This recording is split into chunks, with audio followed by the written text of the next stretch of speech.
Hello दोस्तों, स्वागत है आप सभी का एसक्यू टीवी ग्लोबल पर। मैं हूं आपके साथ आपकी अपनी होस्ट रजनी, और एक बार फिर से आप सभी का बहुत बहुत स्वागत करती हूं हमारे चैनल में और साथ ही हमारे शो में। हम एक बार फिर से लेकर हाजिर हैं डॉक्टर रेणुका सिद्धापुरा को हमारे शो में। जी हाँ, डॉक्टर रेणुका से हम हर 15 दिन में बातचीत करते हैं बहुत ही खास खास टॉपिक्स पर। और क्योंकि अब सर्दियों का सीजन आ चुका है, सर्दियों का मौसम आ चुका है, तो हम डॉक्टर रेणुका के साथ हाजिर हैं इसी टॉपिक पर बात करने के लिए। जैसा कि हम सभी जानते हैं कि डॉक्टर रेणुका जो है वो एक आयुर्वेदिक डॉक्टर हैं। तो आज का हमारा जो विषय है जिसके ऊपर हम चर्चा करने वाले हैं, बातचीत करने वाले हैं, वो टॉपिक है कि कैसे हम सर्दियों के मौसम में अपनी स्किन का और अपने बालों का खास ख्याल रख सकते हैं। क्योंकि जैसा कि हम सभी जानते हैं कि सर्दियां शुरू होते ही हमारे स्किन और बालों में बदलाव होना और चेंजेस होना बहुत ही आम बात हो जाती है। तो ऐसे में बहुत जरूरी है कि हम अपने बालों का और अपने स्किन का खास ख्याल रखें। और कैसे उनका ख्याल रखना है, इस बारे में हमें बताने के लिए और हमसे बातचीत करने के लिए हमारे शो पर एक बार फिर से मौजूद है डॉक्टर रेणुका सिद्धापुरा। डॉक्टर रेणुका, एक बार फिर से आपका बहुत बहुत स्वागत है हमारे शो में। Thank you Rajni and SQ TV की टीम, थैंक यू वेरी मच।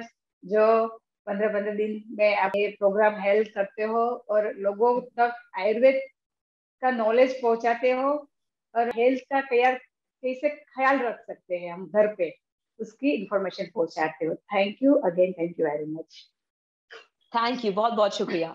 और डॉक्टर रेणुका, जैसे कि हमने आज बताया कि आज हम बात करने वाले हैं, जैसे कि सर्दियों का सीजन आ चुका है, और सर्दियों के सीजन में जैसे हमने बताया कि बहुत ज्यादा ही आम बात हो जाती है, मौसम दर मौसम जो है, जैसे मौसम बदलता है वैसे इंसान के शरीर में भी बदलाव आता है। तो गर्मियों के मौसम में बालों का और स्किन का जो है वो अलग तरीके का बिहेवियर रहता है और स्वभाव रहता है, और सर्दियों में अलग तरीके का। तो सर्दियों में जो है वो स्किन में क्या क्या चेंजेस आते हैं और बालों में क्या क्या चेंजेस आते हैं, सबसे पहले आप ये जो है हमारे दर्शकों को बताएं। सर्दियों में पहले बालों पे जाते हैं कि सर्दी की जो सीजन है उसमें एटमोस्फेयर में ही ड्राइनेस आ जाती है। जी। तो एटमोस्फेयर में ड्राइनेस आ जाती है तो हमारे बॉडी में भी ड्राइनेस आ जाती है सर्दियों में। और बॉडी में ड्राइनेस आ जाती है और हमारे साथ साथ में हमारे बालों में भी ड्राइनेस आ जाती है, रूखापन हो जाता है। हमारी जो इंटरनल जो स्किन है उसमें बहुत ही ड्राइनेस आ जाती है, तो डैंड्रफ जैसी परेशानी भी आ जाती है। आप ऑब्जर्व करना कि भाई डैंड्रफ की जो परेशानी है ना, खास करके सर्दी की सीजन में ही सब लोगों में थोड़ी बहुत तो आ ही जाती है। कई कई लोगों तो बहुत परेशान हो जाते हैं कि भाई हर साल जी। सर्दी आ गई, हमारे डैंड्रफ का प्रॉब्लम शुरू हो गया। इचिंग इचिंग का प्रॉब्लम भी शुरू हो जाता है हम्म। हेयर में सर्दी की सीजन में। और साथ साथ में इचिंग का और कई कई लोगों को सोरियासिस होता है, ड्राई एक्जिमा होता है, बालों में होता है, स्किन में होता है। तो वो भी बढ़ जाता है सर्दी की जी। सीजन में ड्यू टू हमारे इंटरनल में भी प्रॉब्लम होता है और एक्सटर्नल में भी जो वेदर का जो असर है उसके हिसाब से हमारी स्किन और हमारे हेयर दोनों में ड्राइनेस आ जाने से ये सब स्किन के जो प्रॉब्लम रहता है, सोरियासिस, ड्राई एक्जिमा, जो हम बोलते हैं कि एलर्जिक प्रॉब्लम भी कभी कभी स्किन रिगार्डिंग जो ड्राइनेस की वजह से आ जाती है। तो ये सब सारे प्रॉब्लम बढ़ जाते हैं इस सर्दी की सीजन में खास करके। Okay okay. तो डॉक्टर रेणुका, सबसे पहले हम स्किन के बारे में बात करते हैं, उसके बाद हम बालों पर जाएंगे। तो यस। जैसे कि आपने बताया कि मौसम में जो है वो काफी सूखापन आ जाता है, ड्राइनेस आ जाती है। तो उसके लिए हम हर कोई जानता है कि अगर स्किन को मॉइस्चराइज करना है, अगर मुलायम रखना है और सूखा नहीं बनाना, ड्राई नहीं रखना, तो उसके लिए मॉइस्चराइज करना चाहिए। तो मॉइस्चराइजर कैसा होना चाहिए स्किन पर यूज करने के लिए, और क्या बॉडी और फेस का मॉइस्चराइजर अलग होना चाहिए? और सबसे पहले तो आप ये बताएं। मॉइस्चराइजर खास करके जो विंटर सीजन का जो ये सीजन है उसका अलग ही रहना चाहिए और बॉडी का और फेस का भी अलग होना चाहिए। क्योंकि फेस का मॉइस्चराइजिंग है वो खास करके किसको अलग रखना चाहिए, जिन लोगों को एक्ने रहता है, स्किन प्रॉब्लम रहता है, उसको खास करके अलग रहना चाहिए। और जिन लोगों की ऑयली स्किन है, विंटर में भी ऑयली स्किन रहती है कि किसी किसी लोगों को फेस की, तो उनका भी मॉइस्चराइजिंग थोड़ा अलग सा होना चाहिए। बाकी विंटर में जो बॉडी बॉडी का जो मॉइस्चराइजिंग है वो खास करके इस तरह से होना चाहिए कि हमारी बॉडी को मॉइस्चर रखे अच्छी तरह से, क्योंकि विंटर में इतनी कभी कभी किसी किसी लोगों को तो इतने मॉइस्चराइजिंग भी की भी इफेक्ट नहीं होती है। दिन में तीन तीन तीन चार चार बार मॉइस्चराइजिंग लगाना पड़ता है, जी तब हम थिक मॉइस्चराइजिंग होता है कि वेसलिन जेली जैसा जो मॉइस्चराइजर है, तो तब हमें उस टाइप का मॉइस्चराइजिंग का यूज करना चाहिए। अगर आपकी मीडियम ड्राई होती है तो आप नॉर्मल मॉइस्चराइजिंग लोशन यूज करते हैं तो बढ़िया है, लेकिन किसी किसी को बहुत ही ड्राई रहती है कि भी हम आयुर्वेद की भाषा बोले तो वायु ज्यादा बढ़ जाता है, तो कभी कभी स्किन में ड्राइनेस इतनी हो जाती है कि भी ब्लीडिंग भी होता है, इतनी खुजली आती है तो ब्लीडिंग भी होता है। तब हम वेसलिन जेली जैसा और आयुर्वेदिक हमारे जो ऑयल्स होते हैं उसका मसाज देते हैं, तभी जाके उसको मॉइस्चराइजिंग लोशन का तो कोई इफेक्ट ही नहीं होता है, तभी जाके जी। उसको स्किन मॉइस्चर होती है। ओके। तो डॉक्टर रेणुका, जैसे आपने बताया बताया कि किस तरह से मॉइस्चराइज करना चाहिए, तो बाजार, जैसे आपने बताया कि कई कई लोगों को जो है वो बहुत बार मॉइस्चराइज करना पड़ता है, क्योंकि ड्राइनेस की बहुत ज्यादा दिक्कत होती है। तो ऐसे में अगर किसी को जो प्रोडक्ट्स है, जो बाजारू सामान है या जो मार्केट प्रोडक्ट्स है, वो अगर इफेक्टिव नहीं हो रहे हैं स्किन पे, तो ऐसा कौन सा हम किचन में या किचन के माध्यम से या फिर घर के माध्यम से कौन सा, किन चीजों की मदद से हम घर पर रहकर मॉइस्चराइजर बना सकते हैं जो कि हमारी स्किन के लिए बहुत ज्यादा इफेक्टिव हो? घर पे अगर आपको मॉइस्चराइजिंग बनाना हो और इफेक्टिव वाला मॉइस्चराइजिंग बनाना हो तो हम आयुर्वेद में तिल तेल का मसाज देते हैं। बेस तिल तेल का ही होता है, कोई भी आयुर्वेदिक ऑयल लेते हो आप, स्किन का ऑयल लेते हो या कोई भी मसाज के ऑयल लेते हो, तो हम तिल तेल का ही बेस होते हैं, वो होता है। उसमें आप ग्लिसरीन जेल, ग्लिसरीन ऐड करना है, और साथ साथ में कोकोनट ऑयल यूज करना है। तो ये आप घर पे एक अच्छा मॉइस्चराइजिंग, वो जो बाहर वाला लोशन वाला जो मिलता है इससे ज्यादा इफेक्टिव है और मेडिकेटेड भी है। मेडिकेटेड भी हम्म। हम कह सकते हैं, स्किन डिजीज वाले जो एक्जिमा वाले लोग हैं तो वो नीम का भी ऑयल यूज कर सकते हैं, करंज ऑयल भी यूज करते हैं जो मेडिकेटेड ऑयल है स्किन के लिए। वो ये ऑयल सब मिला के एक भाग तिल तेल का लेना है, एक भाग कोकोनट ऑयल का लेना है, और उसके चौथे भाग ग्लिसरीन का यूज करना है। ये सब मिला के आप थोड़ा गर्म करके अच्छी तरह से मिक्स करके, अगर एक्जिमा है तो आप नीम ऑयल भी यूज कर सकते हो एक बार उसमें, और एक बोतल एयर टाइट बोतल ले लेते हो और इसको यूज करते हो ना। शाम को सोते वक्त अच्छी तरह से पूरे बॉडी में मसाज करते हो, सुबह में उठ के भी एक बार उसका मसाज दे देते हो, तो आप आपकी स्किन बहुत ही स्मूथ रहेगी और कोई भी साइड इफेक्ट नहीं है, कोई भी केमिकल नहीं है इसमें, और दिन में तीन चार बार यूज करो तो भी चलेगा। कोई भी मॉइस्चराइजिंग बाहर से बाजारू मॉइस्चराइजिंग लोगे तो इसमें थोड़ा बहुत तो केमिकल आता ही है, लेकिन ये नेचुरल है, दिन में तीन चार बार यूज भी करना है तो भी कोई दिक्कत नहीं है। तो ये नॉर्मल मॉइस्चराइजिंग आप हर विंटर सीजन में डेली रूटीन में यूज कर सकते हैं। Okay okay. तो साथ ही डॉक्टर रेणुका, कई ऐसे लोग भी हैं जिनको ऑयली स्किन की भी बहुत दिक्कत होती है। वो सिर्फ गर्मियों में नहीं बल्कि सर्दियों में भी ऑयली स्किन की बहुत ज्यादा दिक्कत होती है। तो क्योंकि ऑयली स्किन की वजह से अगर सर्दियों में थोड़ा बहुत सूखापन आ भी जाए और थोड़ी बहुत ड्राइनेस हो भी जाए, तो मॉइस्चराइजर यूज करने से फिर बहुत ज्यादा एक्ने होने शुरू हो जाते हैं या Yeah. पिंपल्स होने शुरू हो जाते हैं। तो उन लोगों को क्या करना चाहिए? जिन लोगों को एक्ने की तकलीफ है, पिंपल की तकलीफ है, उन लोगों को तो खास करके बहुत ध्यान रख के उसको मॉइस्चराइजिंग बनाना, परचेस करना हो तो एकदम चूज करना हो तो ध्यान रख के चूज करना है। घर पे बनाना है तो उसको कोकोनट मिल्क जो आता है उसमें, ये हर रोज उसको बनाना है, और या थोड़ा स्टोर करने में ध्यान रखना है। कोकोनट मिल्क या थोड़ा कोकोनट ऑयल ले, उसमें बादाम ऑयल का यूज करना है। उसको बादाम ऑयल एक्ने वालों को सूट करता है, बादाम ऑयल ओके। से एक्ने नहीं निकलते। तो उसको जो ऑयली स्किन है, एक्ने, जिन लोगों को खास करके एक्ने निकलते हैं, किसी भी क्रीम यूज करते हैं तो एक्ने निकलते हैं, या कोई भी ऑयल यूज करते हैं तो एक्ने निकलते हैं, उन लोगों को बादाम ऑयल में ग्लिसरीन ऐड करके भी वो अपना मॉइस्चराइजिंग बना सकते हैं, या थोड़ा कोकोनट मिल्क में ये बादाम ऑयल मिक्स करके मसाज अच्छी तरह से दे के वो उसको वॉश करना है। तो वो इस तरह से वो मॉइस्चराइजिंग करेंगे तो उसको एक्ने भी नहीं होगा और उसकी स्किन भी मॉइस्चर होगी साथ साथ में। Okay okay. तो डॉक्टर रेणुका, साथ ही आपने ये भी कहा कि ऐसी जो स्किन होती है जिसमें एक्ने निकलता है या जिनको ऑयली हम्म। स्किन की दिक्कत होती है, तो उनको अगर बाजार से मॉइस्चराइजर खरीदना है तो उसमें खास चीजों का ध्यान देना है। तो ऐसी देना वो है। कौन सी खास चीजें हैं जिनका ध्यान हमें, अगर हम बाजार से मॉइस्चराइजर खरीद रहे हैं तो वो कौन सी चीजें हैं जिनका हमें खास ध्यान देना है?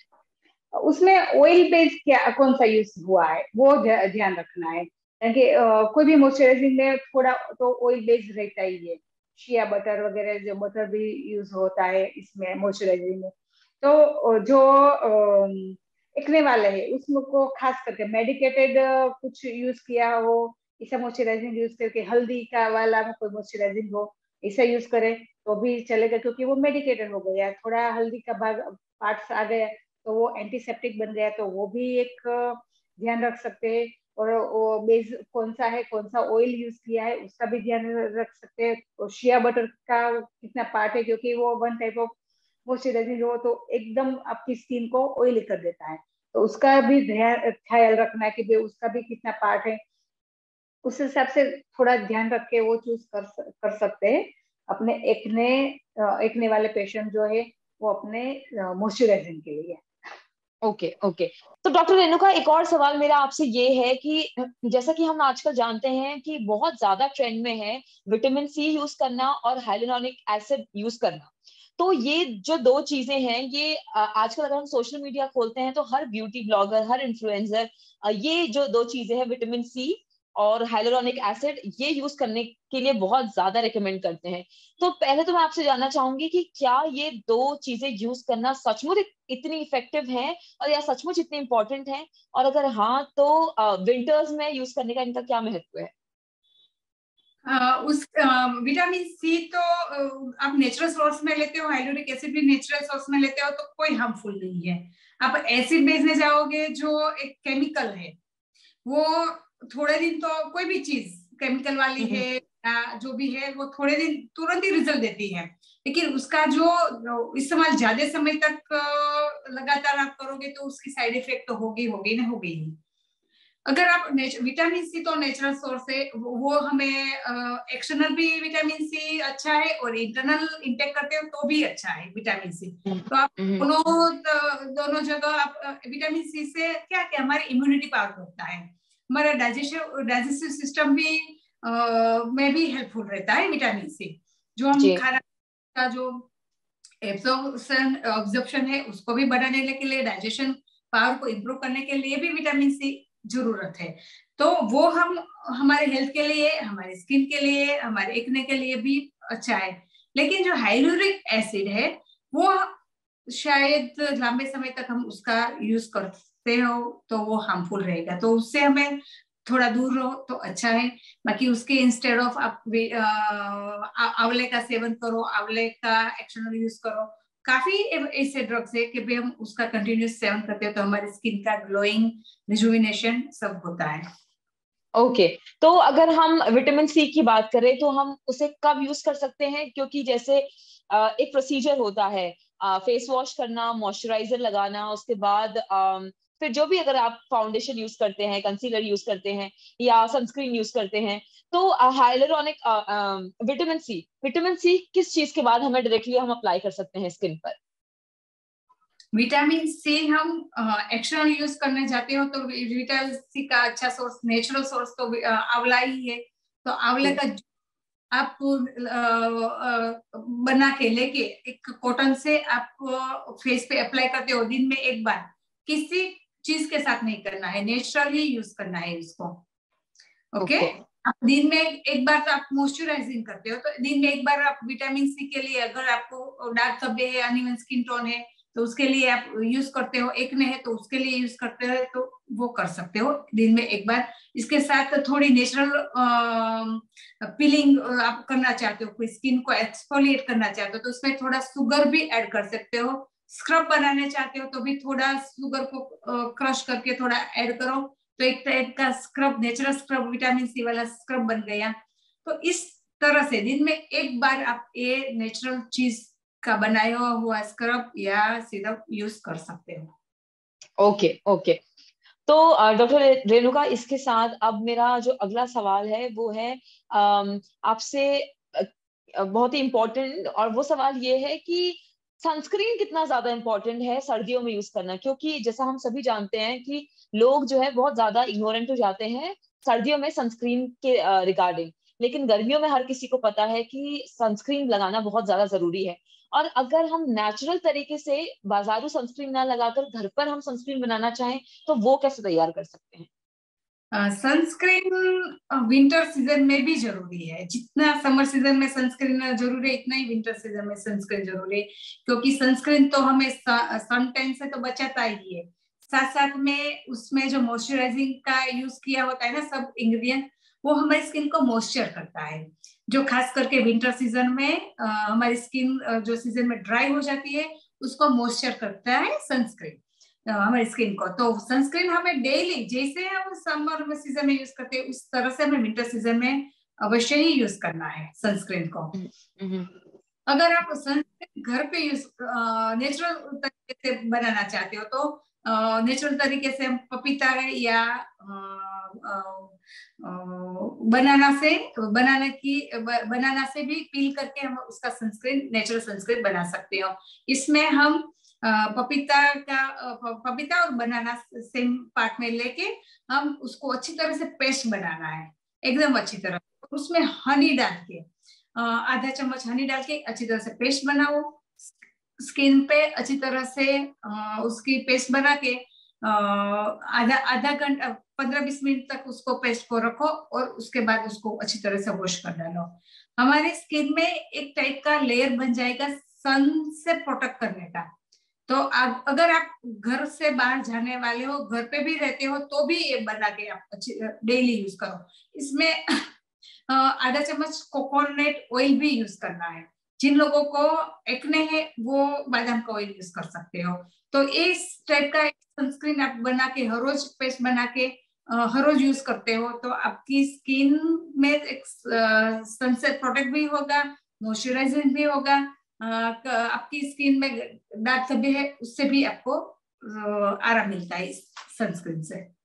ओके तो क्या ये हमें अप्लाई करके लगाए रहना है हमारे चेहरे पर, या फिर हमें इसे अप्लाई करके 15-20 मिनट बाद वॉश कर देना है?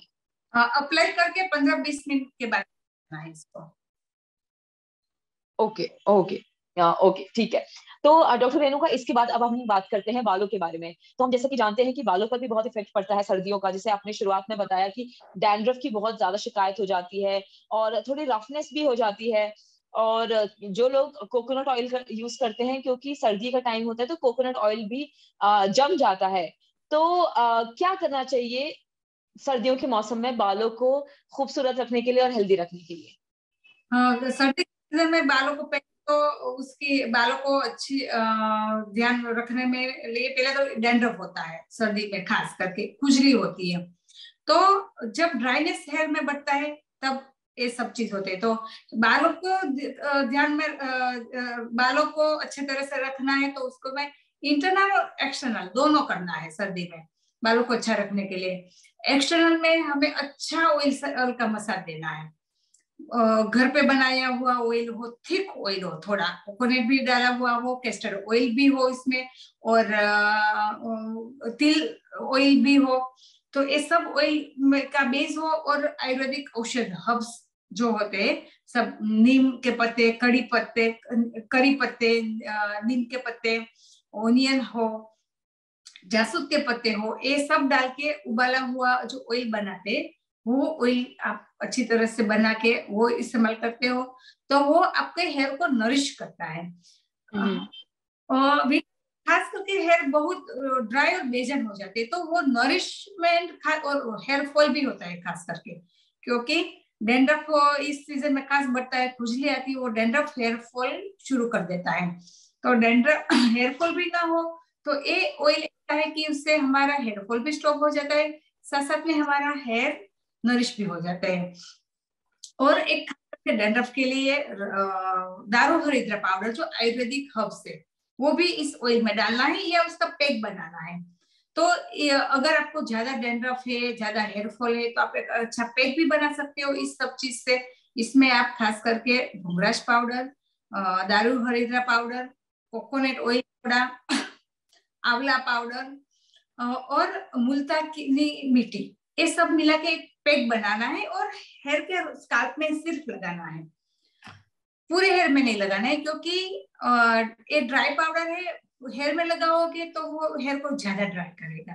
तो आपको सिर्फ स्काल्प में लगा के 1 घंटे के बाद उसको रिमूव करना है, जिससे आपका डेंड्रफ तो जाएगा, साथ साथ में हेयर फॉल को भी स्टॉप करेगा। तो पहले आपको अच्छा ये ऑयल बताया, उसका अच्छी तरह से मसाज करना है। मसाज ऑयल का मसाज सब हेयर में लगाना है, स्काल्प में भी लगाना है, साथ साथ में हमारे पूरे हेयर में लगाना है ऑयल को। और उसके बाद ये पैक लगाना है, 1 घंटे के बाद उसको वॉश करना है, जिससे आपका हेयर फॉल, डेंड्रफ तो जाएगा, साथ साथ में आपका हेयर की ड्राइनेस भी जाएगी, आपके हेयर नरिश होंगे। कभी भी ड्राई हेयर वॉश नहीं करना है विंटर में या कोई भी सीजन में। कई डॉक्टर ऐसे एडवाइस देते हैं कि आप हेयर में ऑयल मत डालो, बिल्कुल नहीं, वो बहुत खराब है हैबिट। अगर आप अपने हेयर को ऑयलिंग नहीं करते हैं तो आपको आपके hair day by day dry हो जाएंगे, बेजान हो जाएंगे और डैमेज हो जाएंगे, साथ साथ में डैमेज हो जाएंगे, उसके बाद हेयर फॉल होना शुरू हो जाते हैं। तो हमेशा वीक में 2 बार अच्छे ऑयल से मसाज देना है, और विंटर में तो 2 से 3 बार मसाज देना है, तभी आपके हेयर अच्छे रहेंगे। तो विंटर में हेयर की खास केयर करनी पड़ती है। विंटर में, मॉनसून में थोड़ी बहुत है, लेकिन विंटर में खास केयर करनी पड़ती है, क्योंकि ड्राइनेस बढ़ जाती है। इसकी वजह से हम कभी कभी बाल छूटे भी नहीं रख, खुले भी नहीं रख सकते, तो उसकी वजह से, क्योंकि ड्राइनेस और बेजान हो जाती है विंटर के सीजन। ओके, ओरल भी ध्यान रखना है, पानी ज्यादा से ज्यादा पानी पीना है, क्योंकि समर सीजन में हमें नेचुरली पानी पीने की इच्छा होती है। ड्राइनेस पानी में बॉडी में पानी की जरूरत पड़ती है ना, इसलिए तो हमें नेचुरली पानी पीने। लेकिन विंटर में हमें पानी की जरूरत नहीं होती, लेकिन बॉडी को तो जरूरत है, इच्छा नहीं होती हमें पानी पीने की। बॉडी को तो इतनी तो जरूरत रहती है, हमारे जो बॉडी के टॉक्सिन है उसको फ्लश करने के लिए, यूरिन वाट के द्वारा जो हमें फ्लश करना है, क्योंकि पसीना होता नहीं तो हमें जो टॉक्सिन है उसको तो निकालना है ना सब। तो वो टॉक्सिन निकालने के लिए हमें 10 से 12 ग्लास पानी पीना है। तो हमें जो इच्छा नहीं होती, लेकिन टाइम 2-2 घंटे 1-1 गिलास पानी की हिट रखनी है विंटर सीजन में खास करके। ओके। फ्रूट्स और वेजिटेबल का इंटेक बढ़ाना है इस सीजन में, ताकि हमारी इम्यूनिटी पावर बढ़े, हमारी बॉडी की इंटरनल नरिशमेंट बढ़े। ओके, तो डॉक्टर रेणुका, आपने बहुत ही इंपॉर्टेंट जो है वो अभी बातें बताई हमें। और एक और सवाल मेरा आपसे जाने से पहले बालों के रिगार्डिंग ये है कि जैसा कि हम सभी जानते हैं कि सर्दियों के मौसम में हर कोई गर्म पानी से नहाता है और गर्म पानी से स्नान करता है। तो कई लोग ऐसे भी हैं, कई लोग क्या लगभग आधे से ज्यादा लोग हैं जो अपने बालों को भी गर्म पानी से ही वॉश करते हैं। तो क्या बालों पर हम गर्म, और काफी ये डिबेट भी चलती है कि नहीं, स्किन पर आप भले ही गर्म पानी से आप नहा सकते हैं, लेकिन आप बालों पर गर्म पानी का इस्तेमाल ना करें। तो मैं एज अ डॉक्टर आपसे पूछना चाहूंगी, एज अ डॉक्टर जैसे आप हैं और आप एक्सपर्ट हैं तो आप ज्यादा अच्छा इसे बता सकते हैं।